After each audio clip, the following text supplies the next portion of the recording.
আর যে এই তিনটি কাজ করবে, এক মিথ্যা কথা, দুই প্রতিশ্রুতি ভঙ্গ করা, তিন আমানতের খেয়ানত, তার শাস্তিটা কি শুনবেন? পারা নাম্বার 5, পৃষ্ঠা নাম্বার 20, লাইন নাম্বার 12, আয়াত নাম্বার 145, সূরার নাম নিসা। আল্লাহ বলছেন ইন্নাল মুনাফিকিনা ফিদ-দারকিল আসফালি মিনান নার ওয়া লান তাজিদা লাহুম নাসীরা।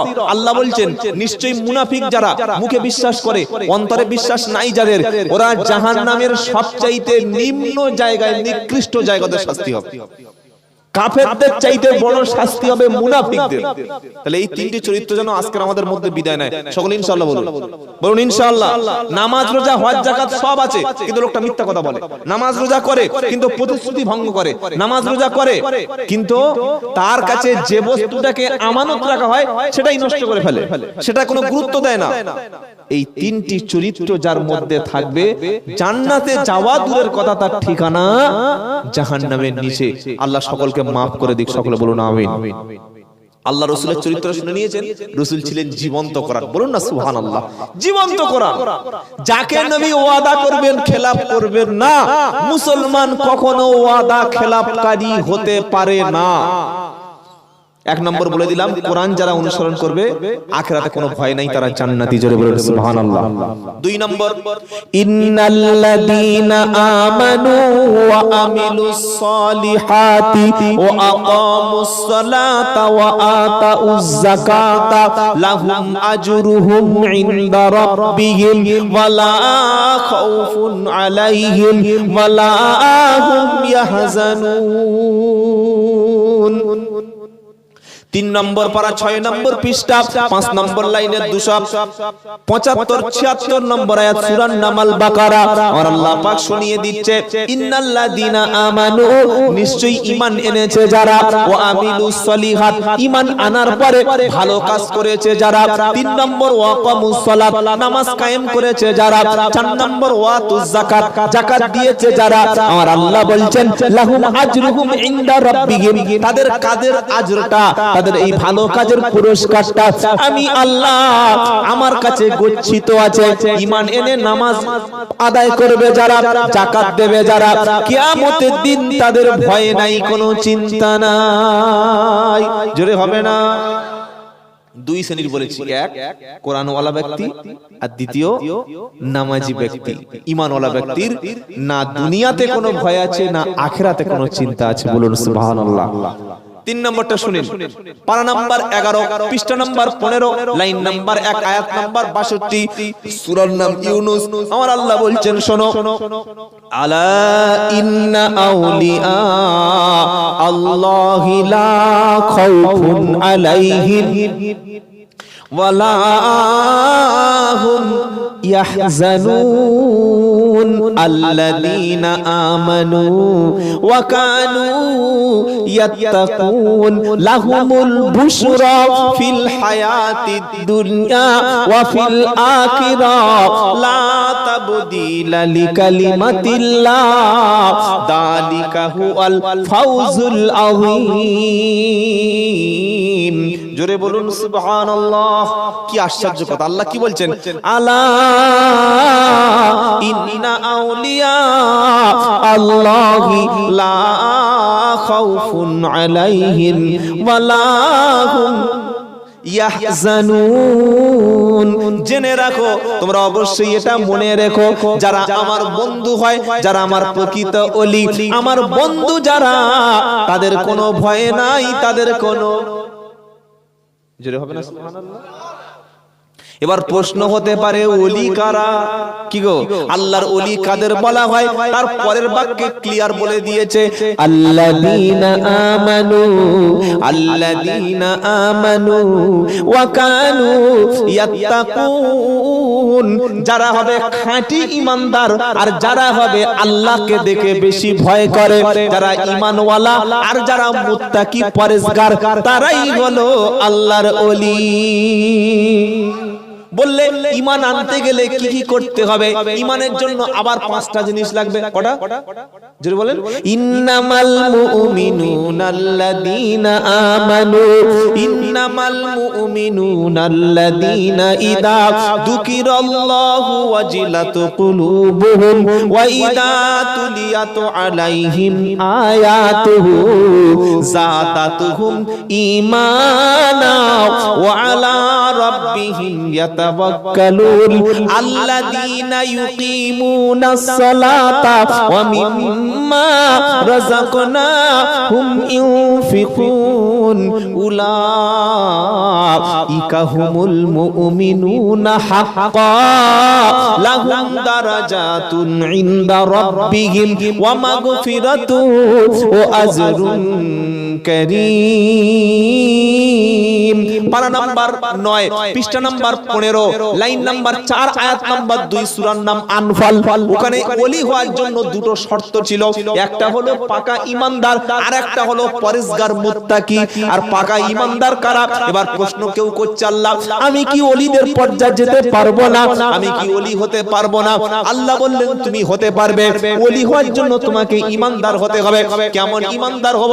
সূরা আনফালে আল্লাহ বলছে ইন্নামাল মুমিনুনা আল্লাযীনা ইযা যুকিরাল্লাহ। ঈমানদার তো শুধুমাত্র তারা আল্লাহর নাম যখন স্মরণ হয় অন্তর তখন তাদের কেঁপে যায়। জোরে বলুন না সুবহানাল্লাহ। মসজিদে যখন আল্লাহু আকবার আজান হয়েছে তখন সত্যি কি অন্তরে কোনো ব্যথা, কোনো অনুভব হয়েছে, কোনো কাঁপ এসেছে যে আমার আল্লাহ ডেকেছে আমাকে যেতে হবে? হয়েছে? আজান হচ্ছে মসজিদে, আল্লাহু আকবার আল্লাহু আকবার। বাড়ির মেয়েরা এই মেয়েরা মাথা কাপড় দে, মাথা কাপড় দে, সব মাথা কাপড় দিয়ে বসে আছে। কি গো টিভিটা বন্ধ কর, আজান হচ্ছে। এই না, যেই আজান হয়ে গেল মাথার কাপড়টা পড়ে গেল, এইবার টেলিভিশন এলসিডিটা ফুল ভলিউমে চলে গেল। কি হ্যাঁ হয়ে গেছে। তাহলে এ কি মুসলমান? এ তো আল্লাহর সঙ্গে নাফরমানি করলো। আজকের 100-র মধ্যে 90টা মুসলমান কঠিন বিপদে পড়ে আছে। তার একটাই কারণে, মসজিদের পাশে বাড়ি অথচ মসজিদে নামাজ পড়ে না, পাশেই ঘর, জামাতে খবর নেয় না। ফজরের জামাত কটায়, জোহরে কটায়? আজকে যদি আমি আপনাদের আল্লাহর কসম বলছি, আহ্বান করছি না, যদি জিজ্ঞাসা করি যে বাবা আজকের ফজরের নামাজ মসজিদে কটায় হয়েছে, বলতে কজন পারবে? আমি বলবো না যে আপনারা বলুন, হয়তো 10টা কিংবা 12টা। কি গো হ্যাঁ, ইমাম সাহেব আর মুয়াজ্জিন সাহেব জানে, আর তেমন কিছু লোক জানে না। মানে আপনি ফজরের নামাজটাই ভুলে গেছেন। আল্লাহ থেকে কত দূরে চলে গেছেন বাবু, কত দূরে আপনি, কত কিলোমিটার দূরে আল্লাহ থেকে চলে গেছেন, ফজরের নামাজটাই বলতে পারছেন। আপনি কি করে খাঁটি মুসলমান হবেন? ওলি হওয়া দূরের কথা, খাঁটি মুসলমানটা আগে হয়ে দেখেন, পরে তো ওলি। আল্লাহ বলছে শোনো, ওলি হওয়ার জন্য দুটো কোয়ালিটি লাগে, 1 ঈমান, 2 তাকওয়া, পরেজগার। আগে ঈমানটা আনো। প্রথম ঈমানদার হওয়ার শর্ত হলো আল্লাহর নাম যখন উচ্চারণ হবে সঙ্গে সঙ্গে অন্তরের মধ্যে একটা আলাদা ফিলিংস, আল্লাহর নাম উচ্চারণ হচ্ছে, দৌড়ে আল্লাহর দিকে চলে যাবে, বলবে সুবহানাল্লাহ। আপনি মুখে বলছেন নারায়ে তাকবীর, আল্লাহু আকবার, হিজবুল্লাহ জিন্দাবাদ, কুরবা শরীফ জিন্দাবাদ, আজমির শরীফ জিন্দাবাদ, মক্কা শরীফ জিন্দাবাদ, সব মুখে বলছেন। কিন্তু যখন আল্লাহর নামটা মসজিদে উচ্চারণ হয়েছে না, তখন তো আপনার কাজটা আপনি মেলাতে পারেন। কি কথা শুনছেন আপনারা? সেজন্য সকলে বলুন, আল্লাহর নাম যখন উচ্চারণ হবে ব্যবসা বাণিজ্য কাজ কর্ম সব ত্যাগ করে আল্লাহর দিকে যাব। বলুন ইনশাআল্লাহ। রিজালুল্লাহ তুলহিহিম তিজারাতু ওয়ালা বাইউন আও যিকরিল্লাহ ওয়া ইকামাস সালাতি ওয়া ইতাআজ যাকাতি ইয়াখাফুনা ইয়াওমান তাতাকাল্লাবু ফীহিল কুলুব ওয়াল আবসার। 18 নম্বর পারা, সূরা নূরের 37 নম্বর আয়াত। আল্লাহ বলছেন ওই সমস্ত লোকেরা আমার আজান হয়ে গেলে কাজ করব, ব্যবসা বাণিজ্য, চাকরি বাকরি, দোকান পাট, আমার নামাজ আমার জিকির থেকে দূরে রাখতে পারে না যাদের, আমি আল্লাহ তাদেরকে ক্ষমা করে দেব আর উত্তম রুজি তাদের দান করে দেব। সবচেয়ে বড় ফরজ ইবাদতের নাম নামাজ। দুই নম্বর ইমানদারের বৈশিষ্ট্য, ওয়া ইদা তুলিয়াতু আলাইহিম আয়াতুহু যাদাতুহুম ঈমানা। যখন আল্লাহর কালাম তেলাওয়াত হবে, কোরআন পড়ে কোরআন শুনে আল্লাহর উপরে ঈমান তার বেড়ে যাবে। জোরে হবে না? তিন নাম্বার, যখন ঈমান বেড়ে যাবে, ও আলা রাব্বিহিম ইয়াতাওয়াক্কালুন, আল্লাহর উপরে তখন পরিপূর্ণ ভরসা করবে। জোরে হবে না? তো আল্লাহর উপরে যারা পরিপূর্ণ ভরসা করে, ওরা কখনো বিবিকে বন্ধনে পাঠায় বলুন না। আল্লাহর উপরে যে ভরসা করে সে কখনো সুদের মাল খেতে পারে। আল্লাহর উপরে যখন পরিপূর্ণ ভরসা করে, ও কখনো লটারির টিকিট কাটতে পারে। আল্লাহর উপরে পরিপূর্ণ যখন কেউ ভরসা করে, ও শ্বশুর বাড়ির মাল ছাড়া কোনোদিন সংসার চালাতে পারে না। এমন ব্যক্তি আল্লাহর উপরে কখনো ভরসা করার দাবি করতে পারে না। তিন নম্বর মুমিনের কাজ আল্লাহর উপরে ভরসা। চার নম্বর, আল্লাযীনা ইউকিমুনাস সালাত। চার নম্বর, সে নামাজ কায়েমকারী হবে। নামাজ পড়া নয়, কায়েমকারী। কায়েম মানে কি? প্রতিষ্ঠা করা। তার বাড়িতে ছেলে মেয়ে স্ত্রী পুত্র ভাই বোন সবাই নামাজি, কাজে আছে, ব্যস্ত আছে, ট্রেনে আছে, বাসে আছে, যেখানেই ওয়াক্ত হয়ে গেল আল্লাহু আকবার, এর নাম হচ্ছে নামাজ কায়েম। বলুন সুবহানাল্লাহ। নাম্বার 5, ইমানদারের অমিম্মা রাযাকনাহুম ইনফিকুন, তার যে সম্পদ, তার যে অর্থ, তার যে টাকা রয়েছে, অর্থ রয়েছে, তার থেকে গরিব এতিম মিসকিনদের পিছনে খরচ করে। এই হচ্ছে পাকা ইমানদার। বলুন সুবহানাল্লাহ। এক নম্বর, আল্লাহর কথা স্মরণ হলে অন্তরে ভয় লাগবে, অন্তর কেঁপে যাবে। দুই নম্বর, কোরআন পড়লে, কোরআন শুনলে ঈমান বেড়ে যাবে। তিন নম্বর, আল্লাহর উপরে পরিপূর্ণ ভরসা করবে। চার নম্বর, নামাজ কায়েমকারী হবে। পাঁচ নম্বর, আল্লাহ তাকে যে সম্পদ দিয়েছে, ওই সম্পদ আল্লাহ রাস্তায় দান করবে। এই 5টা গুণ যারা অর্জন করতে পেরেছে, আল্লাহ কি বলছে জানেন? উলাইকা হুমুল মুমিনুনা হাক্কা, ওরা হলো খাঁটি মুমিন। ওরা কি মুমিন বাবা? আল্লাহ বলছে খাঁটি মুমিন। আর তাদের জন্য পুরস্কারটা কি শুনবেন? লাহুম দারাজাতুন ইনদা রাব্বিহিম, আল্লাহর পক্ষ থেকে তাদের জন্য রয়েছে উত্তম পুরস্কার, উত্তম দরজা, বিশাল বড় সম্মান। লাহুম দারাজাতুন ইনদা রাব্বিহিম ওয়া মাগফিরাতু ওয়া রিজকুন কারীম, তাদের জন্য রয়েছে ক্ষমা আর আল্লাহর পক্ষ থেকে উত্তম রিজিক। বলুন সুবহানাল্লাহ। খাঁটি মুমিন হওয়ার জন্য 5টা, আর ওলি হওয়ার জন্য কটা বলেছি? 2টি। এক ঈমান, দ্বিতীয় মুত্তাকি পরেজগার। যারা প্রকৃত পীর, যারা প্রকৃত ওলি, আল্লাহর কসম করে বলছি, একটা টাকার হারাম মাল পর্যন্ত ভিতরে নেয় না। আজকে তোমরা যে দাওয়াত করে খেয়ে উড়িয়ে দিই, কিন্তু যারা খাঁটি পীর ছিলেন, চলে গেছে যারা, সবার বাড়িতে তারা কি গো খেতেন। আমাকে দাওয়াত করলে আমরা জিজ্ঞাসা করি যে তুমি কি ব্যবসা করো? বলি, আরে তুই ভাই টাকাটা দে, আমি চলে যাব। আর খাঁটি পীর যারা ছিলেন, জীবনে কোনো বেনামাজির বাড়ি, সুদখোরের বাড়ি, ঘুষখোরের বাড়ি, খাওয়া দূরের কথা সম্পর্কই রাখতেন না। বলুন না সুবহানাল্লাহ। এখন তোমরা টাকা টাকা, তবেই তারা ছিলেন আল্লাহর ওলি। বাজারে গিয়েছে, গিয়ে বলছে এখানে মুসলিম হোটেল আছে। কেন? হিন্দু হোটেল খাওয়া যাবে না? না না বাবা, হিন্দু হোটেলে খায় না, হিন্দু হোটেলে খায় না, বড় পীর খায় না। তারপরে শুনতে পেলাম ওর বড় ছেলের বিয়ে দিয়েছে, নগদ মানে ক্যাশ নিয়েছে 5 লাখ টাকা জোর করে। কি বলবো? হিন্দু হোটেলে খায় না, বেঈমান হয়ে যাবে, মুশরিক হয়ে যাবে, জাহান্নামে যাবে। আর ছেলের বিয়ে দেওয়ার সময় মেয়ের বাপকে জবাই করে কত টাকা দিল? জোরে বলেন। 5 লাখ টাকা। কত বড় পিসাব বুঝতে পারছেন বাবা? হিন্দু হোটেলে খায় না, কিন্তু লটারির টিকিট কোনোদিন কাটা বাদ দেয় না। পাকা ঈমানদার। এটা মুত্তাকি না। তাকওয়া এমন একটা বিষয়, আপনার যেখানে হারাম আছে, যেখানে আল্লাহর নিষিদ্ধ বস্তু আছে, সেই জায়গার ধারে কাছে যাবেন না। তার নাম হচ্ছে তাকওয়া, তার নাম পরেজগার। বলুন সুবহানাল্লাহ। হারাম দূরের কথা, হারামের কাছেই যাব না। যেখানে গেলে আমার ঈমানটা সামান্য নষ্ট হতে পারে। কোন জায়গায় গানের অনুষ্ঠান চলছে, সেখানে যাওয়া দূরের কথা, চাঁদা দেওয়া দূরের কথা, সেই অনুষ্ঠানের কাছেই আমরা যাব। কিন্তু আমরা মুসলমানরা কি করছি, এই নভেম্বর এর পরের নাম ডিসেম্বর, আর ডিসেম্বরের পরের তারিখ পরের মাসের নাম জানুয়ারি। 31st নাইট ডে, পয়লা জানুয়ারি, যে পাড়ায় জলসা হয়, যে পাড়ায় নবী দিবস হয়, আবার ওই পাড়ায় বড় বড় ডিজে করে পয়লা জানুয়ারি হয় হয় হয় না বাবা? গান বাজনা হয় না একটু হালকা? অশেষ সওয়াবের কাজ, তাই তো বাবা? হ্যাঁ হ্যাঁ। আবার মাঝে মাঝে ফাংশন হয়, সেই জায়গায় আমরা চাঁদাও দিয়ে অনেকে যাই। নাউযুবিল্লাহি মিন যালিক। মুত্তাকি সেই ব্যক্তি হারাম নিষিদ্ধ কোন বস্তুর কাছে যায় না। যে নারীটা আমার জন্য হারাম, তার দিকে আজ থেকে কখনোই ফিরে তাকাবো না, তার নাম হলো মুত্তাকি। বলুন সুবহানাল্লাহ। সে হারাম নারীকে জানো, রাস্তার একটা মেয়ে দেখলে এই মুখ ফিরে নিচ্ছে, তওবা তওবা আস্তাগফিরুল্লাহ, বাবা দেখা যাবে না।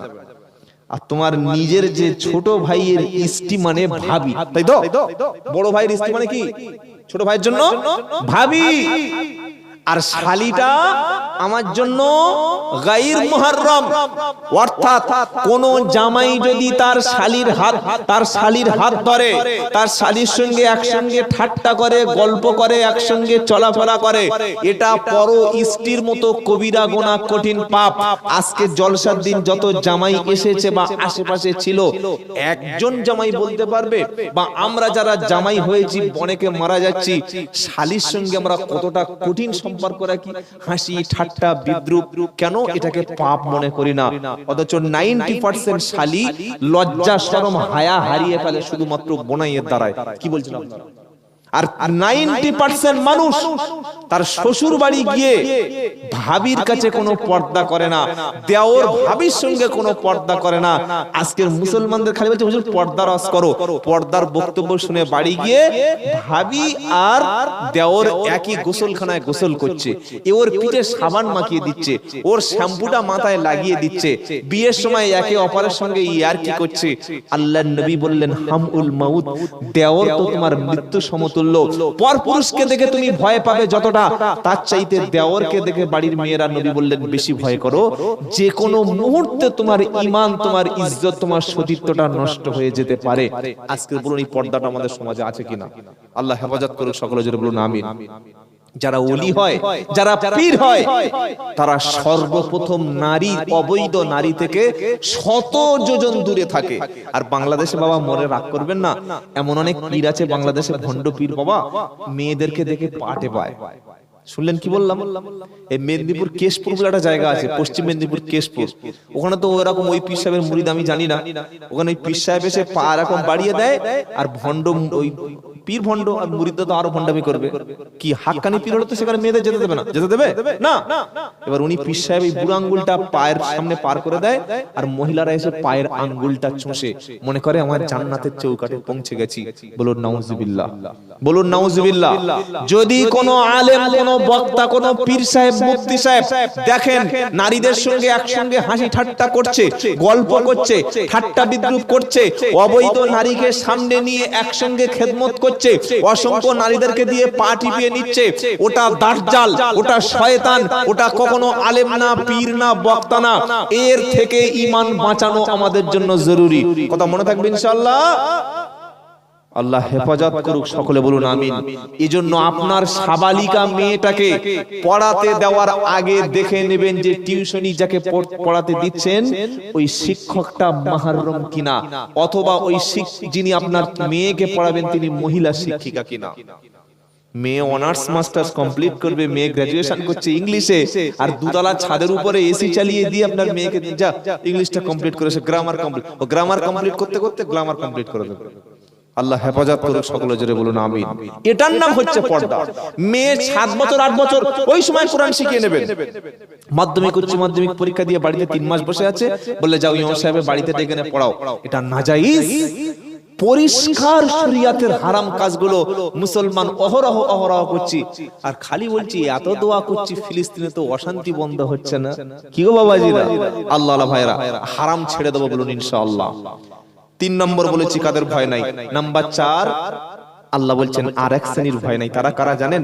যারা পরিপূর্ণ মুসলমান। জোরে বলুন সুবহানাল্লাহ। আল্লাহ মুসলমানদের কিয়ামতে ডেকে জান্নাতে নিয়ে নেবেন। জোরে হবে না সুবহানাল্লাহ?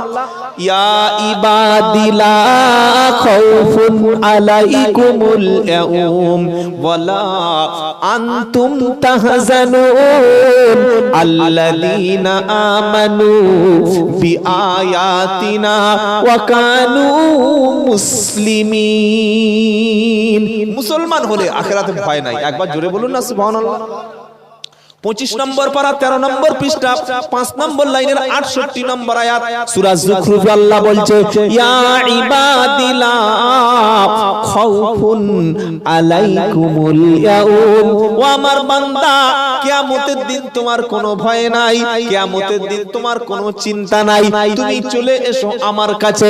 আল্লাহ তার বান্দাকে ডেকে বলবে লা খাউফুন আলাইকুমুল ইয়াউম, আজ আমার বান্দাদের কিয়ামতের দিন কোনো ভয় নাই, আমার বান্দাদের কিয়ামতের দিন কোনো চিন্তা নাই। বান্দাদের তো বান্দা কারা? কি গো বান্দা কারা বলতে হবে না? হবে না? আল্লাহ বলবেন আল্লাযীনা আমানু বিআয়াতিনা ওয়া কানু মুসলিমিন, যারা আমার কোরআনের উপরে পরিপূর্ণ বিশ্বাস করেছিল, কোরআনের উপরে পরিপূর্ণ ঈমান এনেছিল যারা, আর মুসলমান হয়ে কবরে এসেছিল যারা, ওদের কোনো চিন্তা না।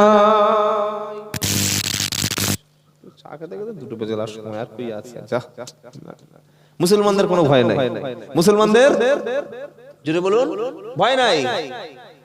মুসলমানদেরকে আল্লাহ কি বলবেন জানেন? উদখুলুল জান্নাতা, কোরআন সূরা যুখরুফের এই 65 নম্বর আয়াতটা খুলুন।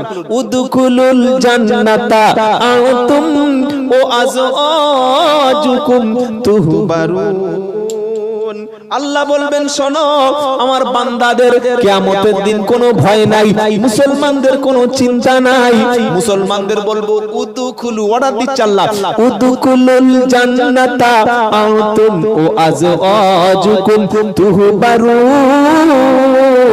মুসলমানদের বলবে তুমি জান্নাতে চলে যাও, আর তোমার বিবি বাচ্চা সবাইকে নিয়ে মনের আনন্দে জান্নাতে যাও।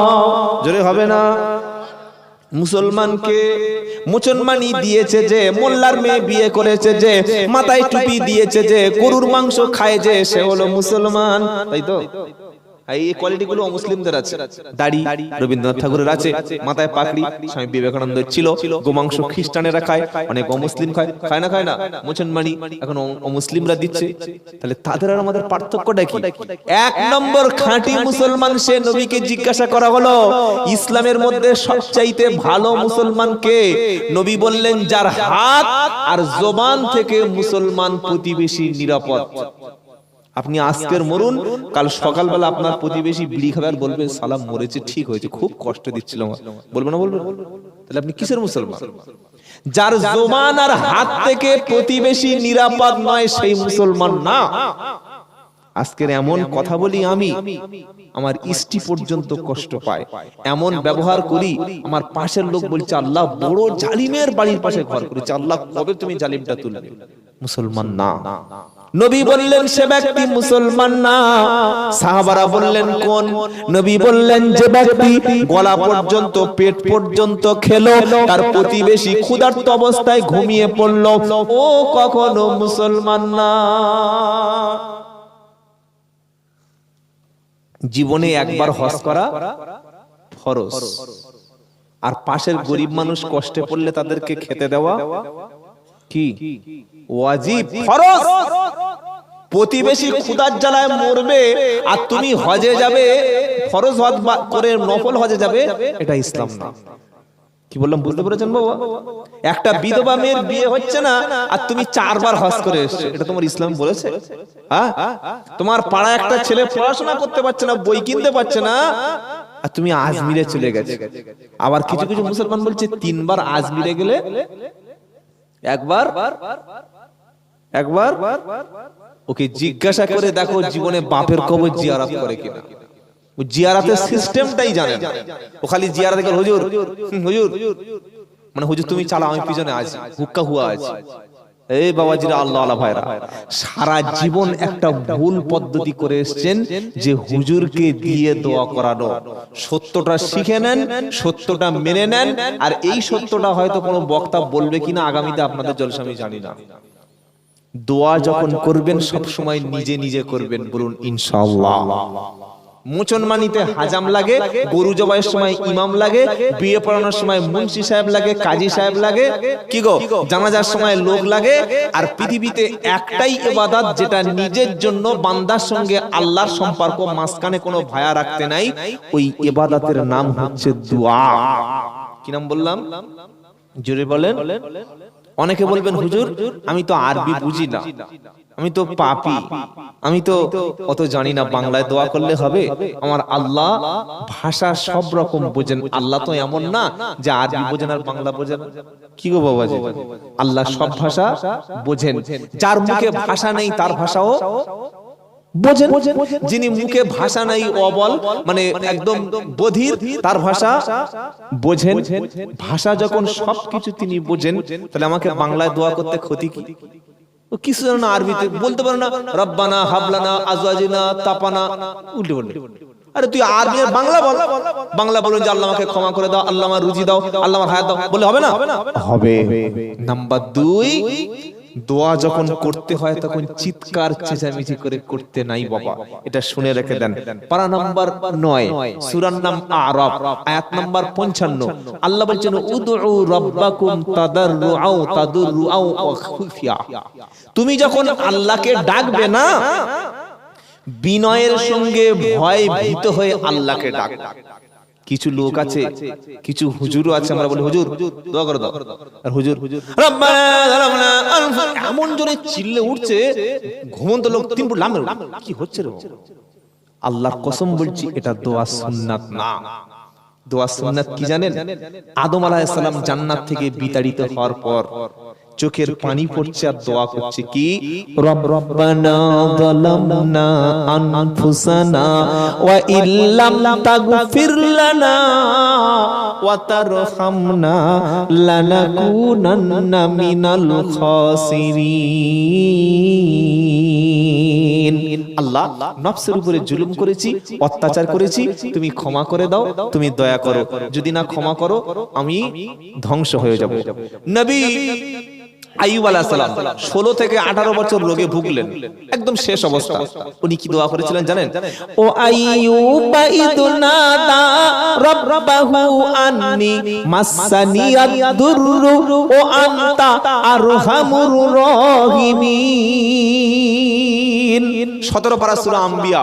আইয়ুব আলাইহিস সালাম বলছেন আল্লাহ আপনি রহমানুর রহিম, আমি অসুস্থ, সুস্থ করে দিলেন কে? জোরে বলে আল্লাহ। দোয়ার একটা আদব হচ্ছে চুপি সাড়ে আস্তে আস্তে করে বলতে হয়, চোখের পানিটা ফেলতে হয়। দোয়া কবুলের দ্বিতীয় আদব হলো যার কষ্ট, যার ব্যথা তাকেই চাইতে হয়। কি গো বাবাজিরা, আমরা অনেকে খতম পড়ি, হুজুর মেয়েরা বলে হুজুর 3 খতম বক্সে দাও। বক্সে মানে কি? তার রুহের উপরে সওয়াবটা পৌঁছে দাও। আপনি কষ্ট করে পড়লেন, আপনি এত কষ্ট করে 1 মাস 2 মাস ধরে পুরো কোরআন শরীফটা খতম করলেন, আপনি খালি যদি বলতেন আল্লাহ আমি আমার আব্বার জন্য পড়েছি, আমার মায়ের জন্য কষ্ট করেছি, আল্লাহ এটাকে কবুল করে আমার মাকে শান্তি দাও, আল্লাহ শুনবে না? আল্লাহ বলছে মেয়েরা তুই পড়েছিস, মৌলবীর কাছে যা, উনি আবার জুমার দিন যাবে, শুক্রবার বৃহস্পতিবার গিয়ে তোর জন্য নাম ধরে বলবে, তবে আল্লাহ পৌঁছাবে, তার আগে কবুল হবে না। আল্লাহ রাখুন নাকি? আরে বলছেন না কেন? পড়ছে নিজে কষ্ট করে, আর মুখে এইটুকু বলতে পারছে না, হুজুর হলে তবে বসে দেবে। সব সময় মনে রাখবেন নিজের দোয়াটা নিজে করতে শিখুন। বাপের কবর জিয়ারত একা করতে শিখুন। নিজের বাপের কবরের কাছে যখন একা গিয়ে দাঁড়াবেন, ওই দোয়ার ফিলিংসটা, আর 150-200 লোক নিয়ে গিয়ে যখন আমাদের শবে বরাত বা বিভিন্ন ওই ঈদের সময় হয়, ওই পাইকারি ভাবে 4-5 মিনিটে হয়ে গেল, ওইটা কেমন? আর নিজে বাপের কবরের কাছে গিয়ে আসসালামু আলাইকুম ইয়া আহলাল কবর, আব্বা আমি এসেছি, দীর্ঘ 7 বছর আপনি চলে এসেছেন, আপনার জন্য কিছুই করতে পারিনি, গভীর রাতের বেলা এশার নামাজ পড়ে এসেছি আব্বা, আমি জানি না আপনার কবরে আযাব হচ্ছে কিনা, যদি আযাব হয় আল্লাহ আমার আব্বার কবর আযাবকে মাফ করে দিও, আব্বার শান্তি দিও। যখন কোন সন্তান এইটুকু বাংলায় অন্তত বলে আর চোখের পানিটুকু ফেলে দেয়, আমার আল্লাহ বলে ও ফেরেশতারা তোমরা সাক্ষী থেকে যাও, যে বান্দা একা এসেছে, রাতে এসেছে, চোখের পানি ফেলছে, বাপের মায়ের জন্য কবরের কাছে কাঁদছে, আমি আল্লাহ তার বাপ মার আযাবকে ক্ষমা করে দিলাম। জোরে বলুন সুবহানাল্লাহ। মায়েরা কি করবে? তারা তো কবরে যেতে পারে না, যাওয়ার সিস্টেম নাই, তারা নামাজের শেষে তাহাজ্জুদে কোরআন খতমের পরে দোয়ার পরে এইটুকু বলবে রব্বির হামহুমা কামা রাব্বায়ানি সগীরা, শুধু এইটুকু বাস, এনাফ। রব্বির হামহুমা কামা রাব্বায়ানি সগীরা। ওগো মাওলায়ে কারীম রব্বুল আলামিন, বাপ মা যেভাবে কষ্ট করে মানুষ করেছে, তারা আজকের অসহায়, তুমি তাদের উপরে রহম করো, যেভাবে আমাকে দয়া করে মানুষ করেছে, এইটুকু বললে আল্লাহ কবুল করবে। জোরে বলুন সুবহানাল্লাহ। অনেকে প্রশ্ন করবেন, দুটো বেজে গেছে, শেষ করে দিই, এই কথা বলে শেষ করে দিই। অনেকে প্রশ্ন করবেন যে সত্যি কি ডাকলে আল্লাহ আমার ডাক শুনতে পায়? এবার প্রশ্ন যে আল্লাহ কত দূর? ওয়া ইদা সাআলাকা ইবাদি আন্নি ফাইন্নি করিব উজিবু দাওয়াতাদ দাঈ ইদা দাআনি ফালইস্তাজিবুলি ওয়াল ইউমিনু বি লাআল্লাহুম ইয়ারশুদুন। দ্বিতীয় পারা 8 পৃষ্ঠা 3 নম্বর লাইন 186 নম্বর আয়াত, সূরার নাম বাকারা। নবীকে প্রশ্ন করা হলো আল্লাহ কত দূর বলো? আল্লাহ যদি দূরে থাকে তাহলে তো চিৎকার করে ডাকাডাকি করব, আর আল্লাহ যদি কাছে থাকে তাহলে আস্তে আস্তে বলবো। আল্লাহ বলছেন নবী তুমি উম্মতকে বলে দাও আন্নী ফাইন্নী করিব, আমি আল্লাহ বান্দার সবচাইতে কাছাকাছি। জোরে হবে না? প্রশ্ন হবে কত কাছে? কত কাছে বলো? পারা নাম্বার 26 পৃষ্ঠা নাম্বার 16 18 আয়াত নাম্বার 1 লাইন নাম্বার, আয়াত নাম্বার 16 লাইন নাম্বার 1, সূরার নাম কফ। কোরআন বলছে ওয়া নাহনু আকরাবু ইলাইহি মিন হাবলিল ওয়ারিদ। ও বান্দা তুমি আমার ডাকো আমি সাড়া দেব। আল্লাহ বলছেন ওয়া নাহনু আকরাবু, আমাদের ঘাড়ের শিরা আছে জানেন, মোটা মোটা শিরা। আল্লাহ বলছে আমি আল্লাহ তোমার ঘাড়ের শিরার চাইতে আরো নিকটবর্তী। আপনারা বলবেন সব ঠিক আছে, কিন্তু ডাইরেক্ট যে আল্লাহকে দোয়া করতে হবে আমি একাই চাইবো, ওরকম একটা দলিল দিন। হ্যাঁ খুলুন, পারা নাম্বার 24 পৃষ্ঠা নাম্বার 13 লাইন নাম্বার 4 আয়াত নাম্বার 60 সূরার নাম মুমিন। ওয়া ক্বালা রাব্বুকুম উদুনি আস্তাজিব লাকুম। আল্লাহ বলছে বান্দা তুমি আমার ডাকো, আমাকে ডাকলেই আমি সাড়া দেব। ইউনুস নবী গেছিল মাছের পেটে, ডেকেছেন, দোয়া করেছেন কে? কবুল করেছেন কে? আল্লাহ। ইব্রাহিম নবী আগুনে গেল, ডাক দিয়েছেন আগুন থেকে, বাঁচিয়েছেন কে? আরে বলছেন না কেন? আল্লাহ। ঈসা নবীকে পৃথিবীতে আসমানে তুলে নিয়েছেন, দোয়া কবুল, দোয়া চেয়েছেন, কবুল করেছেন কে? আল্লাহ। ইউসুফ আলাইহিস সালাম জুলাইখার যখন ফিতনায় পড়ে গেল, ঘরের মধ্য থেকে আল্লাহকে ডাক দিল, দরজাগুলো ভেঙে ইউসুফ আলাইহিস সালামকে রক্ষা করেছেন কে? জোরে বলেন না। মাঝখানে কোন ভাইয়া ছিল?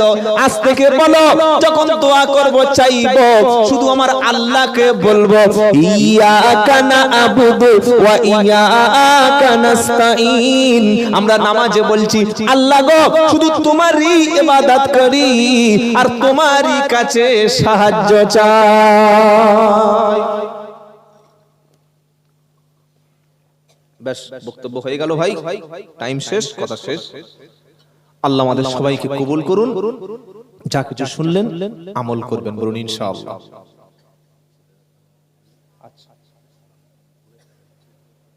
ঠিক আছে, তারপর কি এখন দেবেন? আচ্ছা ঠিক আছে ইনশাআল্লাহ। আচ্ছা আমার কথা আপনারা কষ্ট পেয়েছেন নাকি? ব্যথা পাননি তো? পেলে আর কি লাভ, আর না পেলেও কি লাভ? যতটুকু যেটা আল্লাহ বলিয়েছেন, 4 জন ব্যক্তি 4টে বলে দিলাম। 5 নম্বর দাতাদের কোনো ভয় নাই, কোনো চিন্তা নাই। ব্যাস 5 শ্রেণীর ব্যক্তিদের জান্নাতে যাওয়ার জন্য কোনো টেনশন নাই। মায়েদের সম্পর্কে একটা হাদিস বলি বলে আমরা বিদায় নেব। বাবা যারা ক্যামেরাম্যান, আমার বক্তব্য হয়ে গেছে, এবার আপনারা বন্ধ করে দিন। আর যারা শুয়ে আছেন এই আসামিগুলোকে একটু তুলে দিন সামনের দিকে। হ্যাঁ।